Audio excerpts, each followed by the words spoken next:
Yang pertama adalah membasmi korupsi secara efisien dan efektif. Yang kedua adalah mengenai langkah-langkah pemberantasan korupsi itu, langkah-langkah untuk pencegahan terjadinya tindak pidana korupsi, baik di private sector maupun public sector.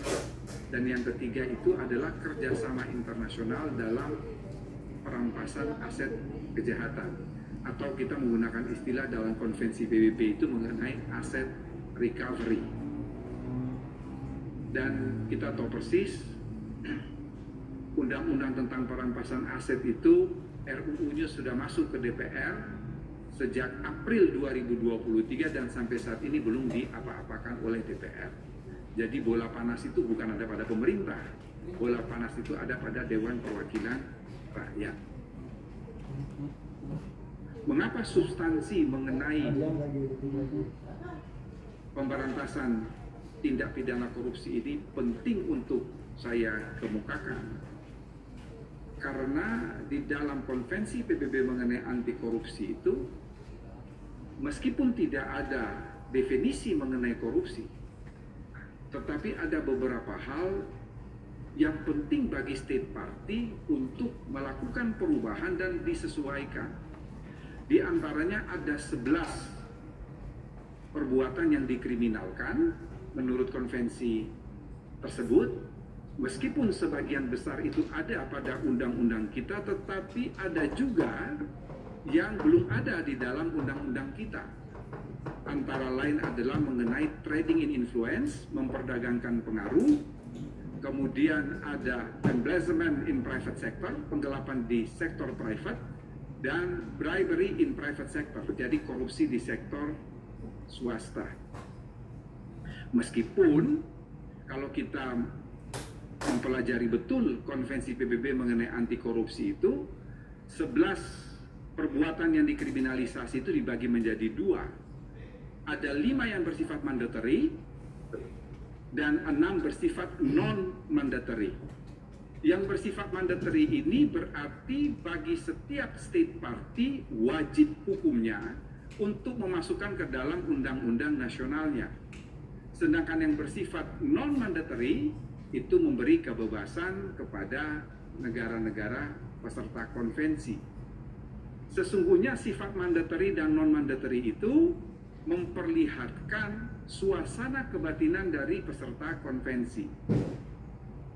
Kalau yang bersifat mandatory itu mengandung makna bahwa seluruh state party sepakat untuk menyatakan itu sebagai tindak pidana korupsi.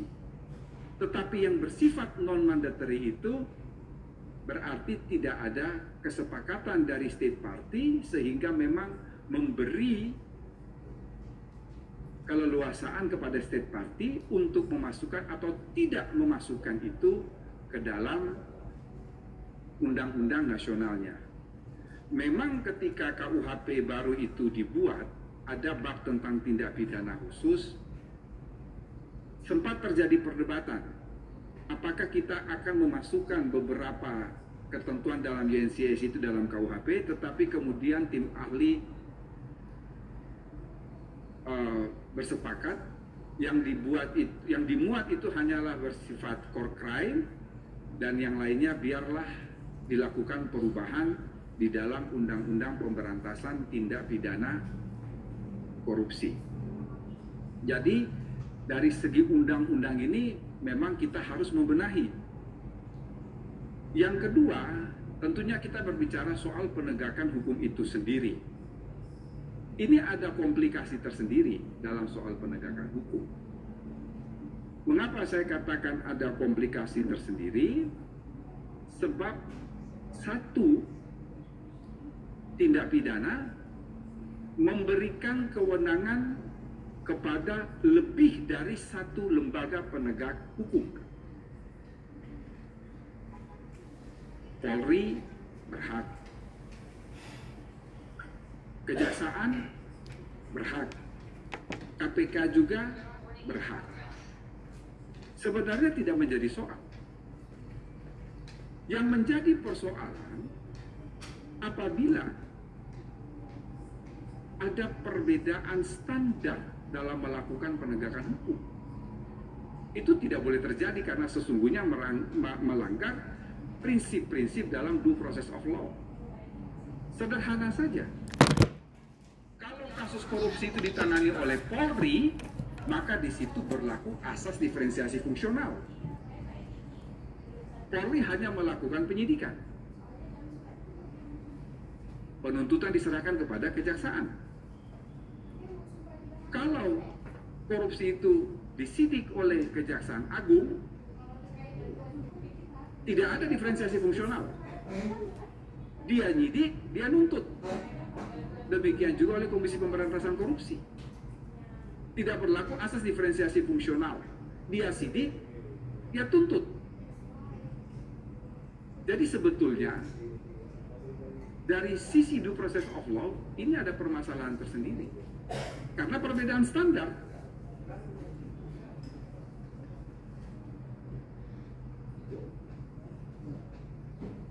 Yang berikut masih dalam konteks penegakan hukum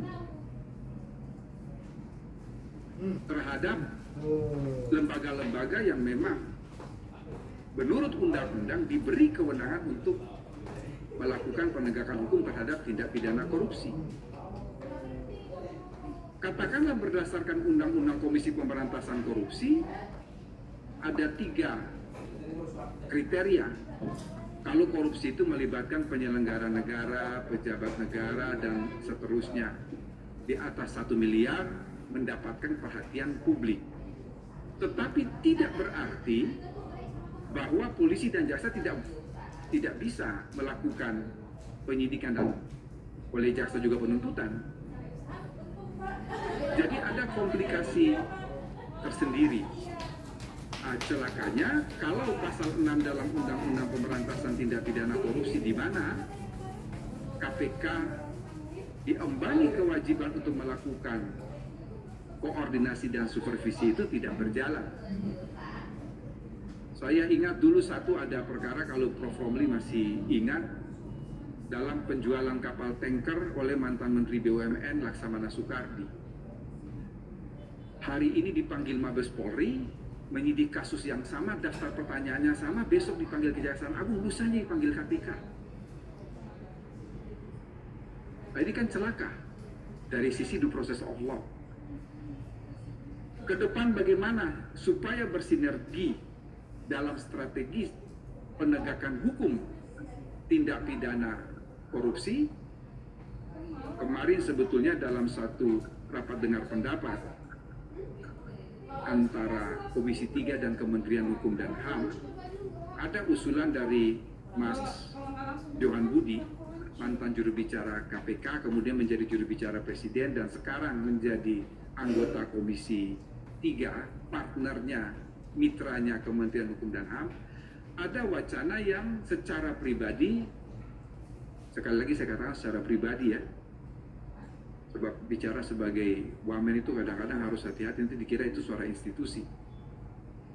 Secara pribadi saya setuju dengan apa yang disampaikan oleh Mas Johan Budi itu, untuk mulai memikirkan Omnibus Law terkait pemberantasan tindak pidana korupsi. Jadi ada materialnya, ada formil di dalamnya. Karena kalau berdasarkan United Nations Convention Against Corruption, money laundering itu masuk dalam tindak pidana korupsi. Sehingga mungkin dalam bayangan saya, mohon dikoreksi oleh Prof. Romli nanti. Jadi kalau sudah ada Prof. Romli itu saya senang, karena nanti beliau jauh lebih senior dari saya. Biasanya kalau musyawarah hakim itu, hakim yang paling junior menyampaikan pendapat dengan 2 asumsi. Satu, kalau dia keliru akan disempurnakan oleh hakim senior, dan yang kedua, dia tidak akan terpengaruh oleh pendapat hakim senior. Jadi sebagai junior, dalam pandangan saya pribadi, Omnibus Law tentang pemberantasan tindak pidana korupsi itu, ya sudah, Undang-Undang Tindak Pidana Korupsi diperbaharui, Undang-Undang tentang pencucian uang juga masuk di situ, kemudian Undang-Undang tentang KPK juga masuk di situ, lalu menjadi satu, termasuk Undang-Undang perampasan aset. Karena money laundering, aset recovery, itu semua dibicarakan dalam satu nafas dalam konteks United Nations Against Corruption. Saya kira saya tidak perlu berbicara panjang lebar, ada gurunya di sini yang nanti bisa ditanyakan. Kalau ada pertanyaan nanti silakan ditanyakan kepada Prof. Romli. Kalau berkaitan dengan pencucian uang, ada kakak saya, Mbak Yenti, ini doktor tindak pidana pencucian uang yang paling pertama di Indonesia. Kurang lebihnya saya mohon maaf. Wassalamualaikum warahmatullahi wabarakatuh. Shalom, Om Santi Santios. Sekian dan terima kasih. Baik, terima kasih atas keynote speech sebagai pembuka sesi kedua dalam konferensi penguatan pengaturan penegakan hukum tindak pidana korupsi dan tindak pidana pencucian uang. Acara pada siang hari ini akan dipandu oleh seorang moderator yang lagi-lagi tidak asing seharusnya di depan kita karena wajahnya sering menghiasi berita Indonesia. Langsung saja kita sambut jurnalis dan host Indonesia, Christian Grace Humalanggi. Stage is yours, Kak Christy.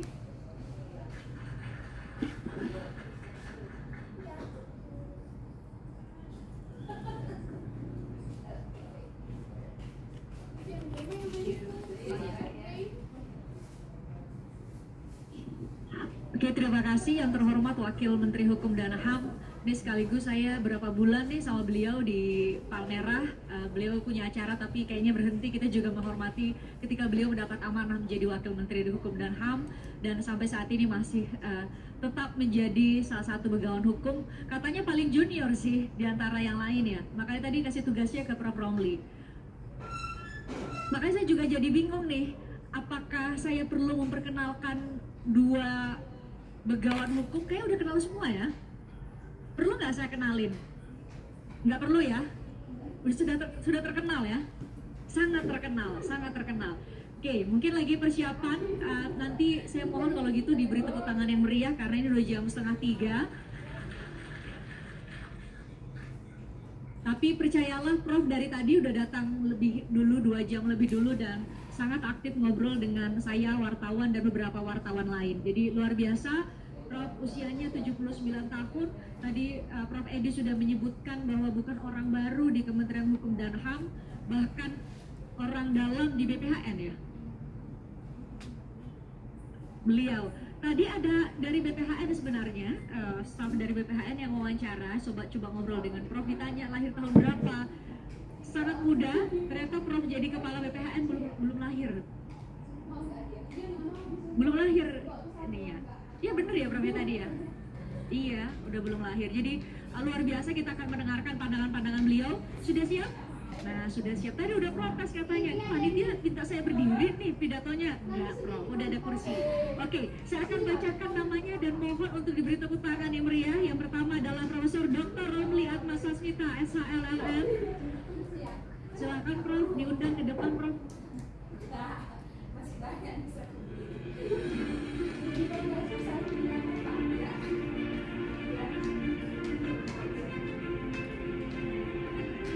Ini bener nggak fotonya ini yang ini? Bener ya? Dan yang kedua, Dr. Yanti Garasi SHMH.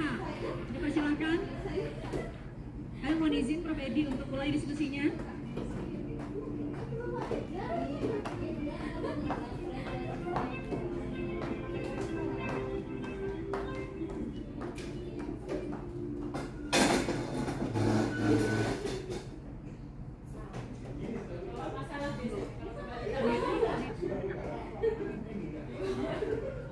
Presenter di tengah baik, karena diperintah sama Prof Romli katanya presenternya harus di tengah, jadi kita harus dengerin juga. Saya minta tolong sama teman-teman panitia ada mic, nah sudah mic. Oke, Prof izin, dari panitia sudah nyusun rundown itu 30 menit per narasumber. Ya, Prof sudah disediakan mic-nya. Kita akan bahas mengenai, kalau dari rundown Bapak Ibu saya yakin sudah menerima. Kita akan bicara mengenai strategi penguatan pengaturan penegakan hukum, tindak pidana korupsi, dan tindak pidana pencucian uang. Nanti Dr. Yanti akan menjelaskan. Prof saya sudah menerima materi Prof. Prof nanti akan menjelaskan karena kita bicara mengenai politik hukum. Jadi kita kilas balik dulu ke belakang ya Prof ya. Mungkin Prof akan menggambarkan bagaimana politik hukum tindak pidana khususnya korupsi selama beberapa waktu kalau saya lihat Prof membagi menjadi 3 klaster, dan mungkin kemudian kita bicara mengenai anasir-anasir yang mempengaruhi politik hukum tindak pidana korupsi itu sendiri. Prof, mungkin bisa dibantu untuk ditampilkan juga materi dari Prof. Dipersilahkan, waktunya mohon izin 30 menit Prof. Ini. Persilahkan.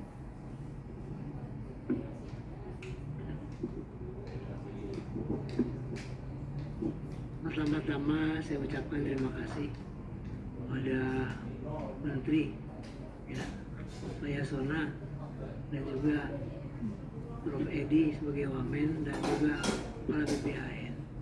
Jadi saya ini sudah 9 tahun gak pernah duduk lagi di panggung, baru hari ini.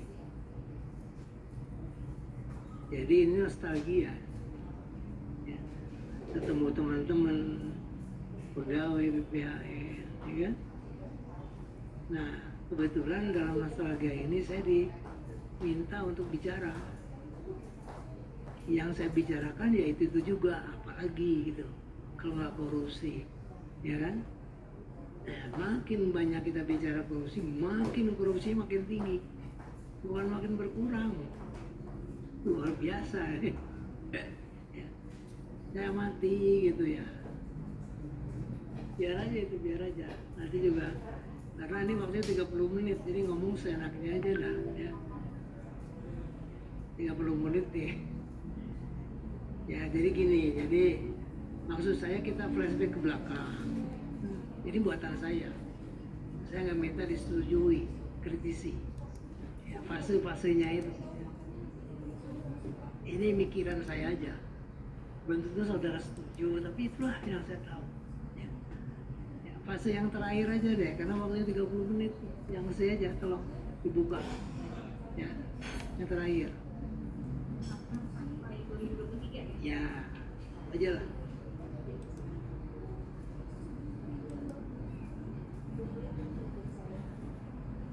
Ada terakhir udah ada ya. Karena kepala saya muter-muter tuh belakangan sakit ya. Lama Pancasila, sekarang ini Pancasila kan sumber hukum tertinggi ya, nilai keseluruhan tertinggi ya.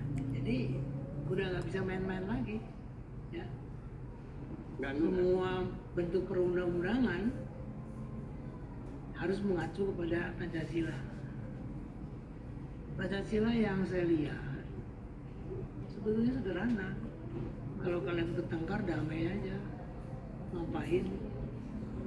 Mesti ke polisi, ke jaksa, pengadilan lama. Pengadilan itu bisa 480 hari itu sampai PK, ya kan? Udah PK 480, ada lagi PK kedua, ada lagi. Buang-buang waktu aja ya. Jadi damai itu selesai, makanya ada keadilan restoratif kan itu arahnya.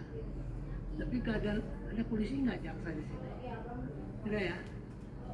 Polisi sama jaksa, ada peraturan jaksa agung, Kapolri, restoratif justice. Tapi satu, hati-hati, karena saudara berada di tengah-tengah pelaku dan korban. Makanya jaksa itu dikasih nilai minimal 25 juta apa berapa, ada nilai lah. Hati-hatinya gini ya, yang namanya pelaku dan korban sebetulnya prakteknya sama, kelakuannya sama, nggak beda ya. Korban harus sengaja mengorbankan diri untuk mendapat kompensasi, pelaku juga sama, udah mukul minta maaf. Nah di sini terjadilah transaksi, ya kan? Yang ketat saja, norma yang ketat saja bisa terjadi transaksi. Apalagi keadaan restoratif.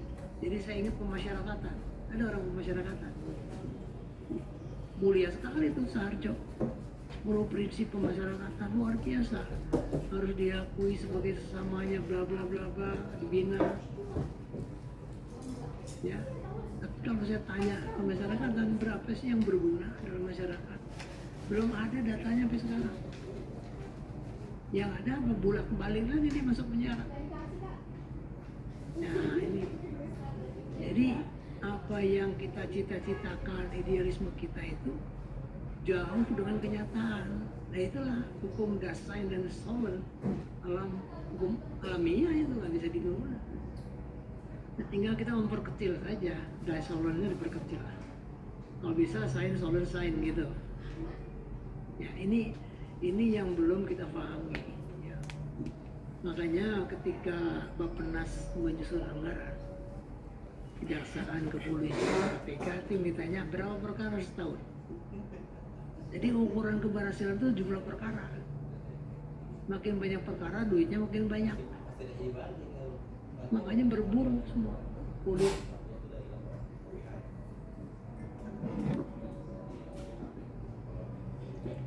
Berburu kayak di hutan, ya, berburu.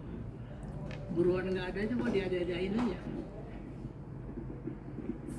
Tapi kan Pak Yasona repot sekarang, overkapasitas 200%. Kalau saudara pernah ke Cipinang, mana-mana, lihat. Satu sel bisa yang nguci untuk 10 orang, 20 orang. Benar ini, saya udah lihat. Ada berdiri, dia tanya kepala lapas kenapa? Sempit bro, kenapa? Udah overkapasitas. Nah, mau nanya saya, kalau satu orang dikasih uang 6.000, uang makan lapis sekarang satu orang 6.000 sekali makan. Jadi sehari 18.000, bayangin 6.000. 6.000. Kalau kapasitas 2% berarti berdua paling enggak kan? Begitu tuh 6.000, 3.000. Bala-bala paling cuma. Oh, ini saya dapat data kemarin nih dari Pak Dirjen. Saya bilang Pak Dirjen nih 18.000 berapa kali makan? 3 kali makan. Hah? 3 kali makan. Ini kalau komisi yang PBB datang kena nih negara melanggar HAM. Bayangin Pak. Jadi kalau saya lihat ini, ya Allah, ini gimana ya? Orang-orang berburu, ya, makin banyak masuk ke penjara sukses, terbalik. Yang sukses itu tidak ada orang di penjara. Itu sukses sebetulnya. Kalau mau dikatakan sukses, bukan makin banyak. Contoh Belanda. Belanda kan pewaris, katanya. Pewaris semua pikiran Belanda dan sebagainya, KUHP juga. Nyatanya Belanda kosong penjaranya. Kenapa? Restoratif justice. KUHP yang baru nih, yang baru 96 nih dirubah. Apa katanya?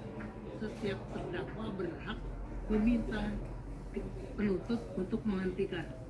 Bisa. Alasannya satu udah tua, 70 tahun. Kedua sudah bayar kompensasi. Ketiga dapat dimaafkan korban. Belanda ini 96. Kita sekarang tahun berapa? 2023. KUHP yang baru ada tuh pemaafan dari korban, baru masuk.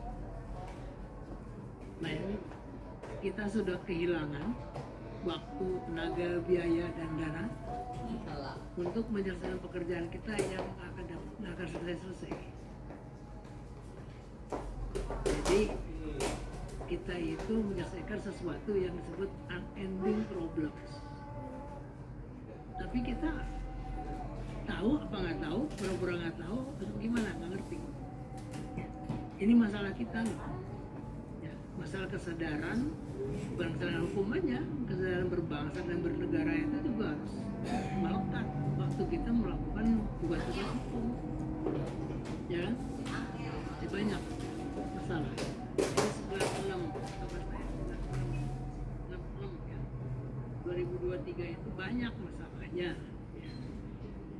Jadi semua idealisme yang ada di KUHP itu sirna dalam kenyataan ini. Kebetulan saya sekarang bekerja di kantor hukum, ini kebetulan. Dasar dilala aja. Ada alumni doktor, Prof, mohon bantuan ngapain kantor hukum. Saya bilang, saya bukan advokat, nggak membina.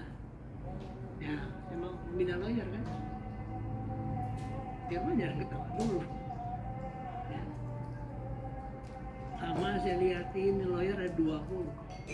Yang senior ini, ngapain kamu ke sana? Antar duit, hah? Antar duit bingung. Maksudnya apa? Karena kalau nggak gini kita nggak ini. Karena ngapain buka sekolah fakultas hukum kamu? Kalau fakultas dengan terduit, itu kejadian. Setelah 3 bulan, saya panggil, hampir sudah keluarin, sisain 7. Saya nggak mau. Betul, keluarin. Bener. Jadi, advokat kita dididik, ya, oleh siapa? Oleh praktek. Nganterin uang. Dia nggak ke polisi, jaksa, nggak hakim. Rusak kita. Jadi saya harus terus terang. Kebetulan dikasih kesempatan bicara ya. 9 tahun dipendem terus. Ya. Suka nggak suka, ya itu terjadi. Saya tahu sendiri. Ya kan? Dan 2, kita berpraktek ini, saya lihat ya, tidak akan sukses kalau tidak punya relasi. Benar, saya ngalamin Pak. Kalau nggak punya relasi, jangan harap advokat pintar juga nggak kenal. Benar ini, ya, lamparin semua itu. Jadi ini situasi hukum dalam praktek, dalam level policy, berapa presiden kita?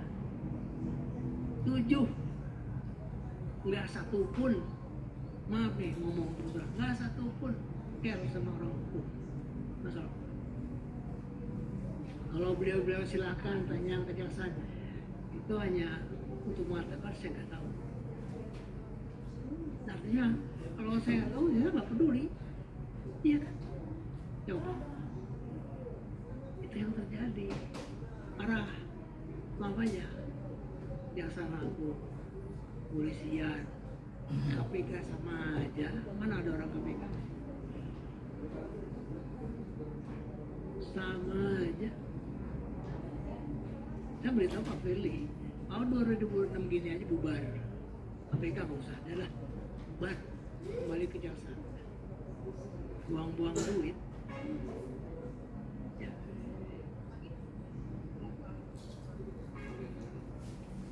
Silakan komentar aja. Tapi mampu nggak Prof? Ini kan Prof di slide-nya menjelaskan bahwa sekarang karena ada era globalisasi, termasuk juga korupsi. Saya sering ngobrol dengan Bu Yenti itu dengan penyidik-penyidik di KPK misalnya, atau mungkin termasuk kepolisian, karena bisa jadi menyembunyikan hasil korupsi itu jauh-jauh sampai ke negara mana dengan cara dan transaksi keuangan yang mungkin nggak diketahui oleh umum. Prof menyebut di sini ada era globalisasi yang juga turut mempengaruhi, Prof. Tadi beliau mengatakan UNKEK. Nah ini ketua delegasi RI di UNKEK negosiasi. Tadinya saya percaya negara besar itu hebat. Dia bilang, Prof. Romli, you have to ratify this convention. It's good for you. Ya kan artinya good for you itu negara gua yang banyak korup kan begitu. Oke, kita ratifikasi. Negara Asia saya impor Singapura. Jadi kan apa yang dilakukan sekarang negara maju? Nih, UNKEK. Lalu saya tanya, kenapa ya pertama? Melaksanakan kompromi. Convention is one thing. Implementation bukan gua, gimana gua? Itu negara mana? Contoh, Benton, KPK, ngurusin suap Boeing, ya kan? Kenapa Emir Syahsatar? Tahu nggak siapa yang penyuap? Temannya Emir Syah yang jadi broker internasional resmi dijadiin tersangka. Saya tanya KPK, kenapa Boeingnya nggak dioper? Oh kami udah kesana bro. Di sana mengatakan kejaksaan nih, this case is closed. Maksudnya banget. Di sini kasus itu udah kami tutup. Padahal buktinya cukup kan? Coba kata KPK, iya kami punya DPA, Deferred Prosecution Agreement. Ayo. Apa maksudnya? Setiap korporasi yang punya bukti kuat korupsi, tapi dia ada di mana-mana negara nyuap, buat orang Amerika bayar lo ke negara gua, bayar penalti 30 kali lipat dari denda dan 30 kali lipat bayar ke negara daripada denda kita 1 miliar. Iya bayangin. Saya bilang enak juga ya. Lokus tempusnya di Republik, yang dapat untung di sana. Terus kita dapat apa? Kebebasan startup 1 miliar selesai. Jadi saya pikir mikir juga kita ya, mikir nggak? Yang tolong kita apa dia? Negara maju tuh bullshit. Maaf aja nih. Saya nggak percaya. Maaf. Nyimpen utang. Ya ini. Di sini ada nih. Saya kutip Stiglitz ya. Jadi, ini, ya ini, coba, nih ya, baca deh rame-rame. Pada ngerti bahasa Inggris kan? Ya, ada. Baca. Iya kan? Nggak usah disebutin. Tapi saya baca dulu. Ya. Sama saya rasain.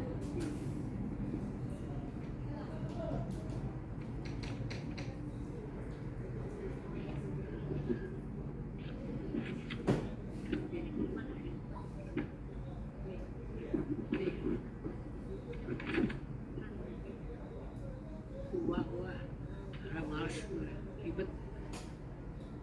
Ada kan? Ini nggak pakai nomor sih. Ada ya? Balik nih.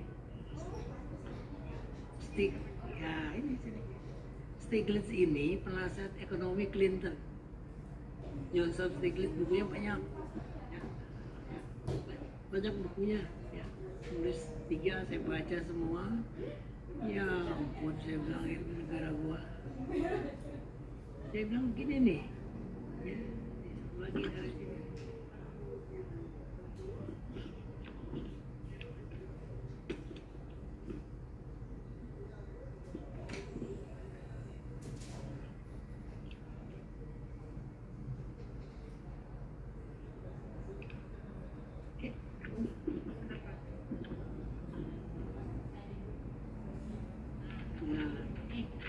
Jadi katanya beliau nih, ya, dia kan sekarang ketua forum keuangan sedunia. Nah, Ibu Sri Mulyani di situ sering kumpul. Dia bilang nih, stabilitas keuangan forum stabilitas keuangan ini meyakinkan bahwa krisis-krisis yang lain tidak akan terjadi.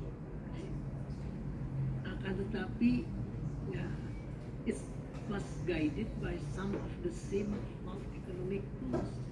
Jadi kita ini selama ini globalisasi itu di-guided sama ya kan model-model ekonomi globalisasi yang dibuat di Washington DC yang keliru. Kita nurut karena nggak ngerti. Itu bingung saya. Ahli hukum kita kan banyak untuk ahli ekonomi berbahasa mana itu gitu. Menghadapi ini kok nggak berkutik gitu. Not surprisingly, it failed. Gagal mencegah krisis. Ingat krisis 98 kita habis-habisan sama BLBI. Menjadi bukti nyata bahwa globalisasi ekonomi ya sudah melampaui ya politik. Globalisasi ya kemudian disebut menjadi become more interdependent. Jadi globalisasi itu bukan membuat orang kita negara berkembang menjadi maju mandiri, enggak, suruh nurut terus sama IMF. Mau utang dikasih utang, tapi kemudian hutangnya kebayar, nah nurut sama gue sekarang. Jadi menurut saya ini kan penjajahan ekonomi. Penjajahan di bidang ekonomi, lebih jahat lagi penjajahan di bidang pemikiran. Kita banyak orang pintar, tapi kok bodoh gitu di depan IMF. Nggak ngerti saya, kok bisa? Ya. Tapi alhamdulillah zaman SBY udah lunas nih.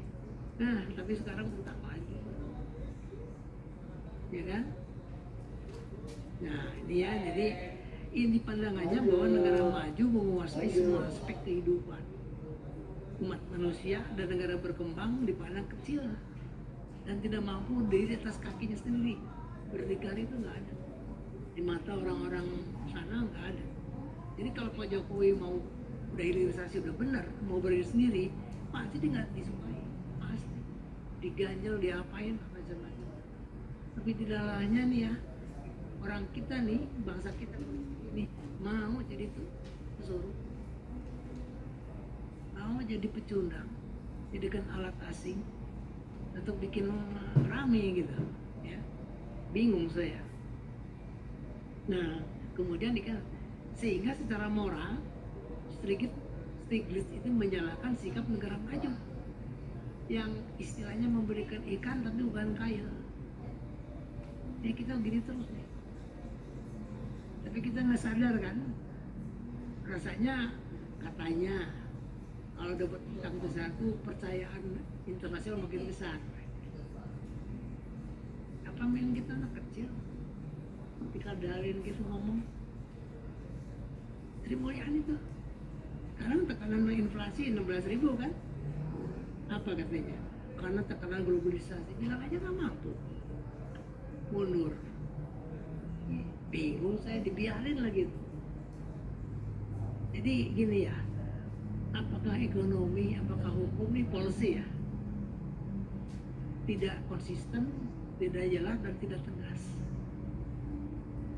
Sedang saudara bayangkan kalau stabilisasi ekonomi nggak nyampe, hukum apalagi yang suruh ngapa, negara ini mau dibawa kemana? Untung hari ini gitu, saya bukan kampanye ya, saya berdoa selalu ya, Tuhan beri pemimpin sarjana hukum. Bukan kampanye, karena gini, 7 pemimpin kamu tahu hukum. Memang ada jaksa agung, ada Kapolri, ada KPK. Saya tanya, kenapa mandek?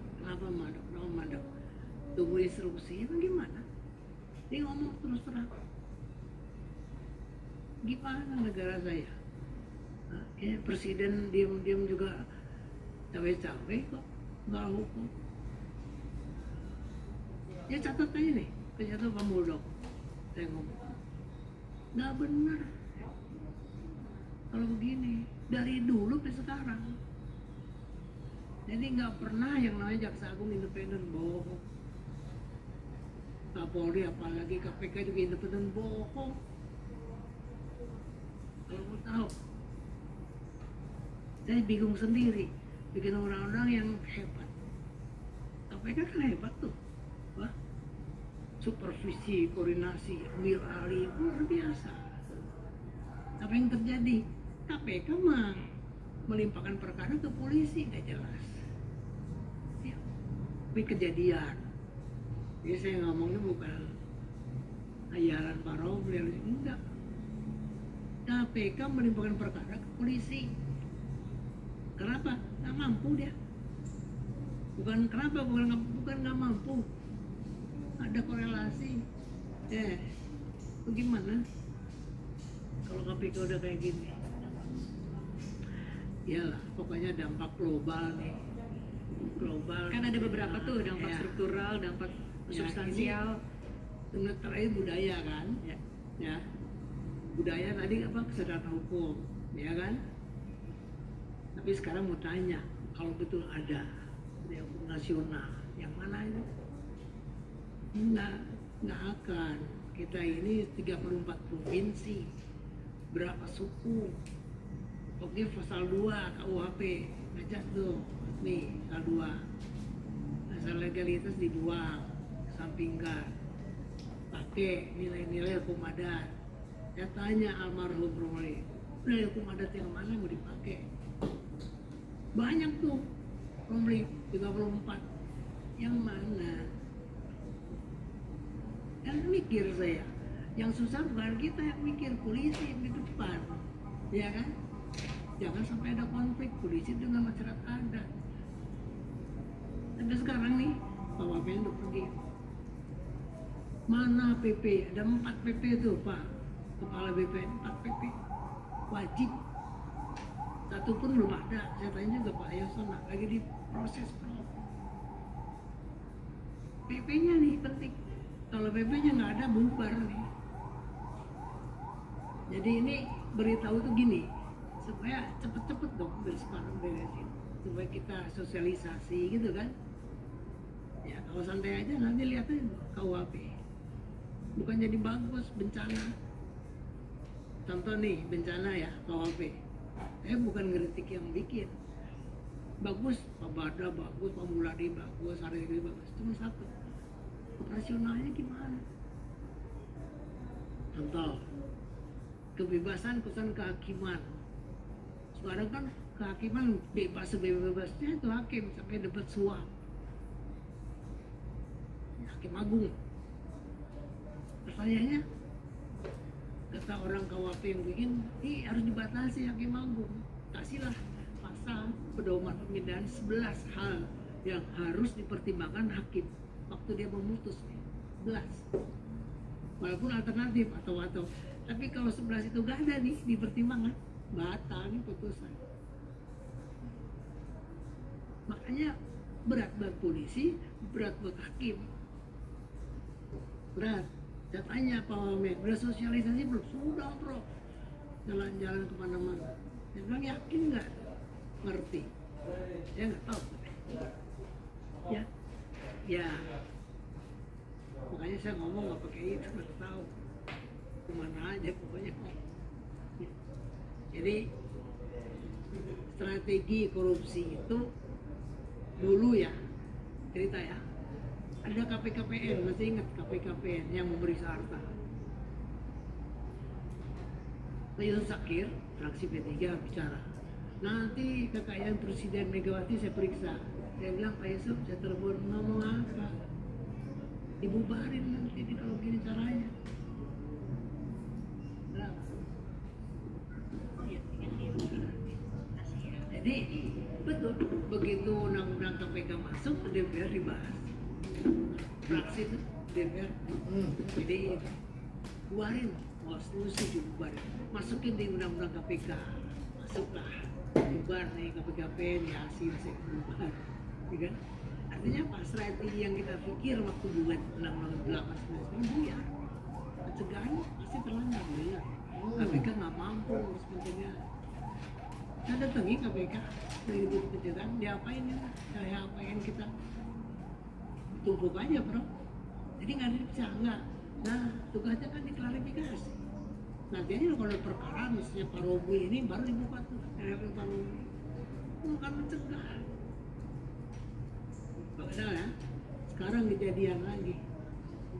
Kalau 50% KPN-nya jadi, komisinya dibentuk bersih, 50% pernah korupsi selesai.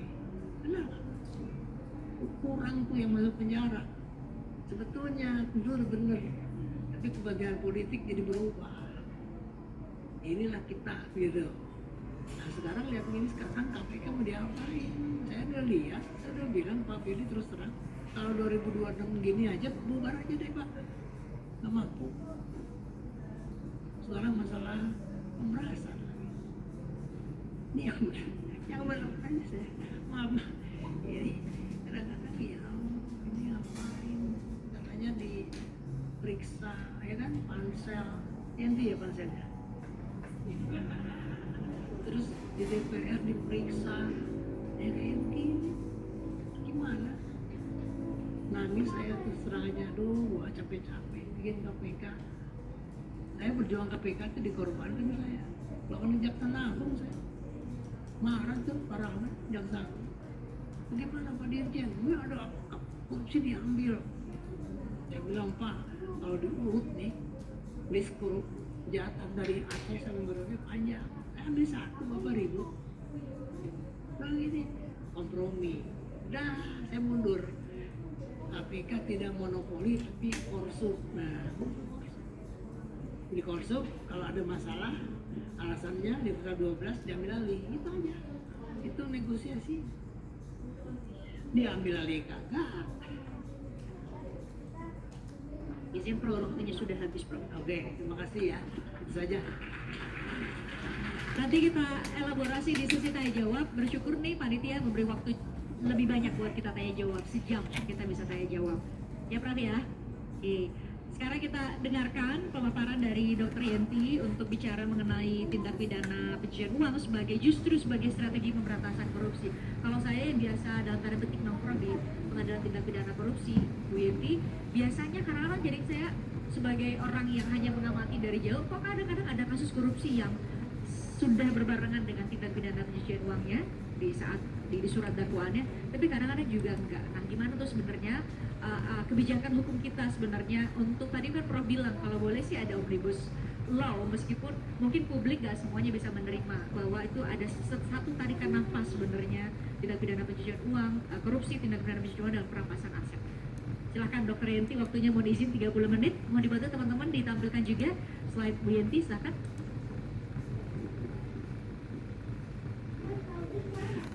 Terima kasih. Assalamualaikum warahmatullahi wabarakatuh. Yang saya hormati Profesor Romli Atmasasmita, guru kita semua. Alhamdulillah beliau kelihatan sangat sehat ya. Tidak menyangka senior itu ya. Terus ya 70, jangan sebut gitu. Senior sudah sangat sehat, tapi alhamdulillah. Dan kemudian saya terima kasih juga kepada Kementerian Hukum dan HAM, Pak Wamen, tadi Pak Menteri di pagi hari, kemudian Pak Wamen, kemudian Pak Ketua BPHN dan seluruhnya, dan seluruh hadirin yang saya hormati, para senior juga yang mungkin ada di sini yang saya hormati, dan presenter yang sangat cantik ini yang suka ikut-ikut mengawal kita ya, KUHP. Terima kasih tadi sudah disampaikan oleh Prof. Romli bagaimana keputusasaannya membahas korupsi. Sama Prof, saya juga mikir ini KPK masih diperlukan, masih bisa teruskan apa tidak? Kan Bapak yang melahirkan soalnya. Bapak bisa nggak menarik kembali ke kandungan? Tapi saya juga nggak tahu. Jadi saya hanya menyampaikan saja bahwa tadi UNCAC 2003 memang artikel 14 menyebutkan bahwa TPPU itu termasuk dari korupsi, dari tindak pidana korupsi. Pada waktu itu ada beberapa negara yang memang sebetulnya memasukkan tindak pidana TPPU dalam undang-undang tindak pidana korupsinya. Silakan masuk. Indonesia pada waktu itu kan tahun 99, kemudian 2001 diperbaharui undang-undang tindak pidana korupsinya, dan setelah UNCAC dan setelah pengesahan 2006 kita juga belum memperbaiki, belum memasukkan illicit enrichment, kemudian trading influence dan beberapa yang tadi terutama itu ya penyuapan kepada pejabat asing, berkaitan tadi peminjaman luar negeri dan sebagainya, itu banyak sekali sebetulnya menjadi sorotan-sorotan di dunia internasional sebelum tahun 2000. Nah, kita 2000 membuat undang-undang 99 bulan 2001 kita buat beberapa perubahannya, terutama yang dari KUHP langsung menghilangkan angka 5, 6, 7 dan sebagainya menjadi pasal dalam undang-undang yang tadinya mengacu kepada KUHP langsung keluar, dan sekaligus mencabut bahwa tidak ada 13 pasal dari KUHP langsung dicabut. Itu yang kita juga mungkin ada juga nanti suap menyuap yang memang tidak ada korupsinya ya, bukan korupsi. Nah itu juga belum kita lihat bagaimana tentang 13 pasal yang ditarik dalam KUHP pada waktu itu. Jadi intinya TPPU saya sama dengan Prof. Romli. Kalau ditanya bagaimana, saya mengawal RAN PK itu juga sejak 2004, dan pada waktu itu kita RAN PK kemudian menjadi Stranas Pemberantasan Korupsi. Itu adalah pada waktu 2004 Rencana Aksi Nasional Pemberantasan Korupsi itu sudah pada waktu itu di angka 22. Kita IPK kita 22. Saya masih ingat sekali 22. Kalau nggak salah dulu awal-awal dengan Prof. Romli juga ya Prof ya, di 2004 di RANPK. Hanya beberapa karena itu bukan hanya orang hukum saja, berbagai sektor banyak sekali yang hadir di situ, terutama dari UNPAD juga banyak yang hadir pada waktu itu untuk kerjasama internasionalnya dari UNPAD dan sebagainya.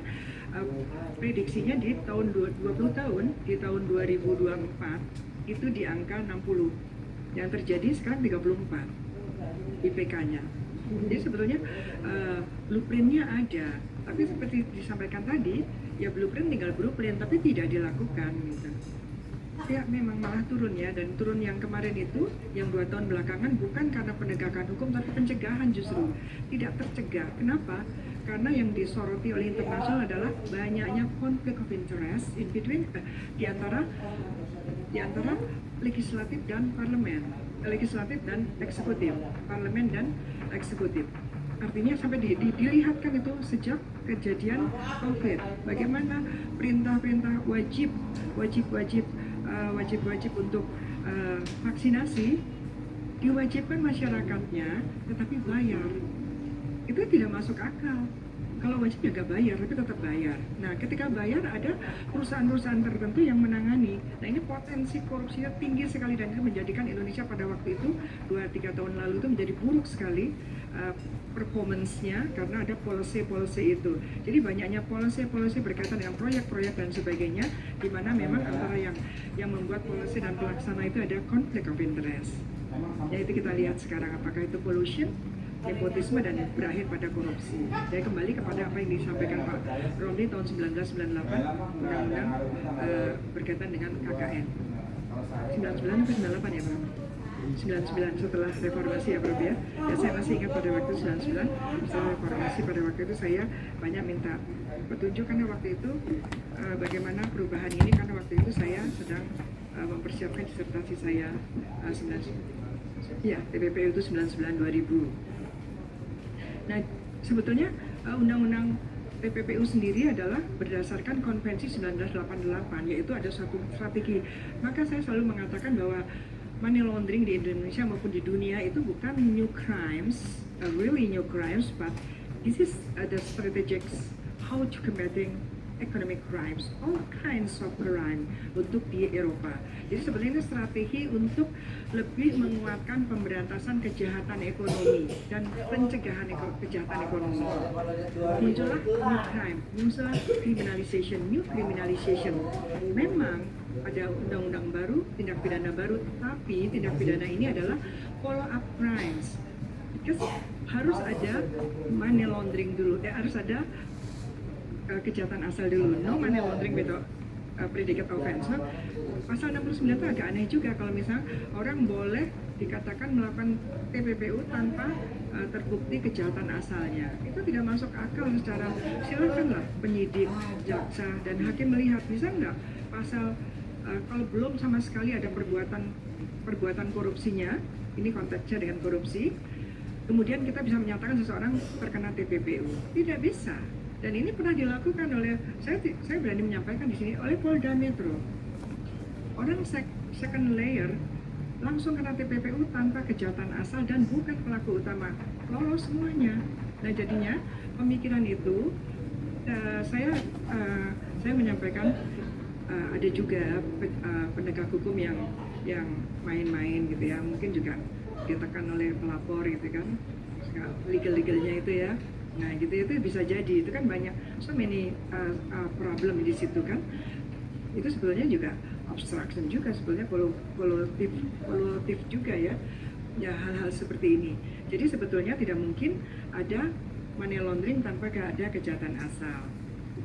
Pasti nggak mungkin lah. Pas pemenuhan unsur 3, 4, 5 saya juga tidak akan urut ini karena saya memberikan slide saya juga banyak, Prof. Ada berapa nih, 3 juta halaman. Iya, emang untuk bekal aja. Ini tidak akan saya sampaikan semuanya. Karena terutama kalau ada penegak hukum yang hadir di sini dan juga mungkin, ini masih di Zoom ada juga kan. Jadi karena kadang-kadang memang greget juga ya, banyak hal. Padahal kan jelas-jelas kalau ada kejahatan asal, kemudian hasil dari kejahatan asal itu kemudian dialirkan ada pasal 3 atau pasal 4, atau ada orang pihak lain yang menerima, yaitu orang-orang yang menerima biasanya ya memang orang-orang terdekat, keluarga, anak, itu biasa itu.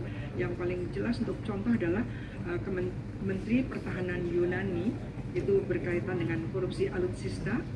Pelaku money launderingnya aktifnya juga menteri itu sendiri dan kemudian Menteri Pertahanan, dan kemudian TPPU-nya money launderingnya juga termasuk anak istri bahkan mantan istri. Karena apa? Memang siapapun yang menyembunyikan hasil kejahatan korupsinya dalam hal ini itu adalah pelaku TPPU pasif. Kenapa? Karena saya katakan pencucian uang, ada undang-undang pencucian uang yang bukan really new crimes, tapi adalah strategi bagaimana combating kejahatan ekonomi di dunia. Walaupun tahun 1988 saya tidak boleh lupa menyampaikan karena kita pandangannya akademis ya. 88 itu memang money laundering hanya untuk hasil kejahatan dari narkotika. Tetapi kemudian dianggap berhasil tahun 1990 hampir semua negara-negara di Eropa dan negara-negara Asia Pasifik sudah menerima bahwa penelusuran hasil kejahatan menggunakan undang-undang pencucian uang itu bukan saja untuk hasil narkotika, tapi dari berbagai tindak pidana ekonomi tergantung model law of crimes yang digunakan oleh negara tersebut. Ada 4 model. Indonesia menggunakan ada pasal 25 jenis kejahatan dan 4 tahun ke atas yang banyak. Amerika menggunakan semua disebutkan sampai 200 lebih, dan ada beberapa negara seperti Thailand hanya sedikit, atau seperti negara Uni Eropa yang mengatakan bahwa from all kinds of crimes, tentu of economic crimes. Jadi pokoknya asal dari hasil kejahatan kena TPPU kalau itu memang ada bukti bahwa itu dialirkan, dan disitulah muncul pemikiran-pemikiran baru berkaitan dengan pemikiran membuka rahasia perbankan. Bahkan negara Swiss saja yang dikatakan perbankannya sangat ketat, dengan konsensus itu juga mulai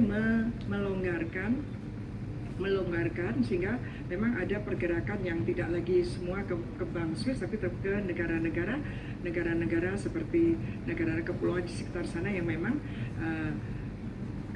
kerahasiaan perbankannya sangat ketat. Jadi waktu itu ketat itu artinya nggak bisa minta. Sekarang bisa, kita melalui PPATK, walaupun Pak Romli waktu itu juga menanyakan ya Prof, kita waktu itu jadi tim untuk RU TPPU yang ini ya Prof ya, kemudian ditinggal ya Prof ya, diam-diam ditinggal begitu saja ya oleh Kumham. Betul, itu sangat tidak etis itu. Ya udah tiap hari datang tiba-tiba polos ya Prof, ketika PPATK boleh menghentikan sementara. Nah itu yang kita agak kaget, kita menghentikan sementara meskipun belum terjadi apa-apa, belum jadikan tersangka dan sebagainya. Ini kan sekarang terjadi seperti itu, sedang disebutkan belum jadi tersangka tapi sudah disampaikan, dan kemudian memang PPATK boleh menghentikan sementara transaksi. Saya masih ingat sekali problem yang langsung manggil saya, Yanti ini kita berdua nggak diundang lagi, tiba-tiba muncul ini. Iya, jadi sampai selesainya undang-undang 2010 itu nomor 8. Di awal-awal saya Pak dengan Prof Romli ikut sebagai tim RU itu, tapi kemudian di tengah jalan tanpa kesalahan apa-apa, nggak tahu apa dosa kami berdua, tiba-tiba nggak diajak lagi ya Prof. Nah itu ya sampai selesai lah begitu ya. Maka muncul pasal 69 itu juga kita tidak tahu. Pasal 69 itu kita tidak tahu. Saya masih ingat sekali pada waktu itu dari pidana saya dengan Prof Romli, tapi kita tidak tahu. Nah ya itu mungkin menjadi perdebatan ya, artinya ketika belum ada upaya paksa apapun yang dilakukan oleh penegak hukum, penyidik ke penegak hukum, karena PPATK itu bukan penegak hukum ya, bukan penegak hukum dalam hukum acara pidana, itu hanya supporting lembaga saja yang boleh diminta datanya, di mana PPATK juga kemudian nggak mengkolek juga, minta kepada perbankan maupun lembaga-lembaga yang melakukan transaksi keuangan yang sudah diatur, termasuk juga toko perhiasan, kemudian auto dealer itu juga harus lapor ketika ada transaksi 500 juta ke atas atau berapapun sepanjang mencurigakan. Itu harusnya lapor. Tapi sekarang di belakangan ini selalu ketika kita ada kasus sudah berapa tahun yang lalu baru minta kepada PPATK. Artinya apa? Artinya perbankan dan lembaga-lembaga penyedia jasa keuangan yang punya reporting obligation itu tidak melakukan. Mundur sekali belakangan ini, sehingga saya katakan bahwa kadang-kadang dalam pemberantasan korupsi, dalam penegakan hukum korupsi, pertama ketika ada hasil kejahatan kemudian hasil korupsinya kemudian ada bukti bahwa itu sudah dialirkan, yaitu terutama kalau menggunakan transaksi perbankan, saya berpikir itu sudah sangat transaksi itu online itu mudah sekali gitu ketahuan, tapi ternyata banyak yang masih melakukan itu. Ini ada apa gitu kan? Masih banyak, karena mungkin bisa dikelabui dengan perbankannya yang lemah itu. Harusnya kan nggak gitu. Harusnya yang paling nanti saya sebutkan di sini bahwa the stages of TPPU itu antara lain kan ada placement, layering, dan integration. Nah kalau placement itu menggunakan perbankan itu akan ketahuan sekali.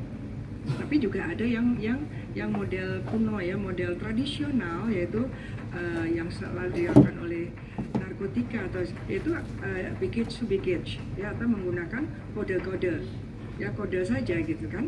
Kode, jadi kodenya bukan kode di korupsinya, tapi kode setelah dapat uang korupsi. Jadi setelah ada uang korupsi, ini akan dilanjutkan bagaimana itu berarti baru terjadi tindak pidana pencucian uang. Terjadi korupsi dulu, pemerasan dan sebagainya sudah saya berikan ini pasal di belakangnya. Pemerasan, gratifikasi diterima dulu. Setelah itu, setelah selesai tindak pidana korupsinya, delik selesai, ketika dia akan mengalirkan baru terjadi TPPU. Tetapi dalam pengungkapannya pasti itu muncul, bukti-bukti muncul bersamaan, sehingga pasal 75 dikatakan bahwa dalam hal penyidik tindak pidana asal, dalam hal ini korupsi, menemukan bukti awal bahwa terjadi tindak pidana pencucian uangnya, maka dijadikan dalam satu surat dakwaan kumulatif ya, kumulatif dan concursus realis gitu. Tapi ternyata dalam praktek banyak sekali diseparatekan, dipisahkan, Bro. Banyak sekali dipisahkan, bahkan kadang-kadang udah dipisahkan kejahatan yang pasal 3-nya itu belakangan, masa pasal 5-nya yang naik duluan lolos gitu. Ada juga yang dipisahkan dan itu tidak nibis in idem. Jadi kalaupun dipisahkan harusnya dikarenakan adanya apa ya, teknis atau salah teknis ya, Pak.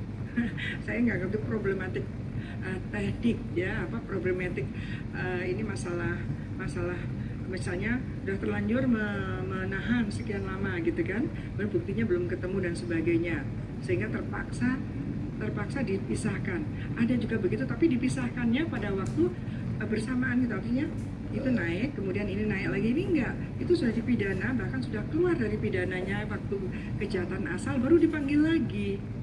Itu banyak. Itu menurut saya, bukan saya membela koruptor, itu kan tadi ya, berkaitan dengan orang sudah tenang bahwa tidak akan dipidana, TPPU-nya sudah keluar, ditangkap lagi, uangnya sudah nggak ada.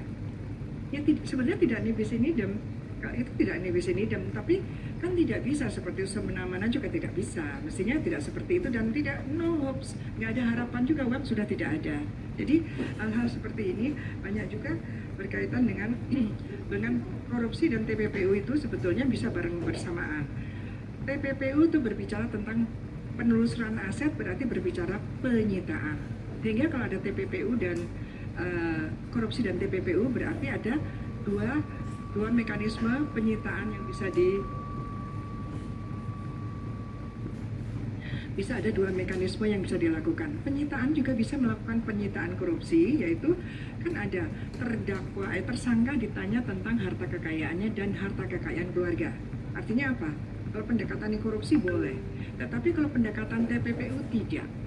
TPPU hanya mencari harta kekayaan yang betul-betul tempus delictinya setelah terjadinya korupsi itu. Jadi tidak bisa dengan TPPU menyita harta kekayaan yang dibawa dan sebagai warisan sebelumnya, tidak bisa. Nanti bersamaan saja. Jadi nanti yang tidak bisa terlacak, tidak bisa tracing menggunakan undang-undang TPPU, ya nanti menggunakan pasal 18 undang-undang tentang uang pengganti. Itu boleh. Dan saya di sini saya katakan, saya mikir-mikir tadi, hati-hati dalam penyitaan. Saya takut juga menulis ini, jangan-jangan saya dituduh membela koruptor ya. Maksudnya gini, karena banyak terjadi, kadang-kadang memang penegakan hukum itu bikin gregetan gitu, kadang-kadang melambat, kadang-kadang cepat sekali, itu tergantung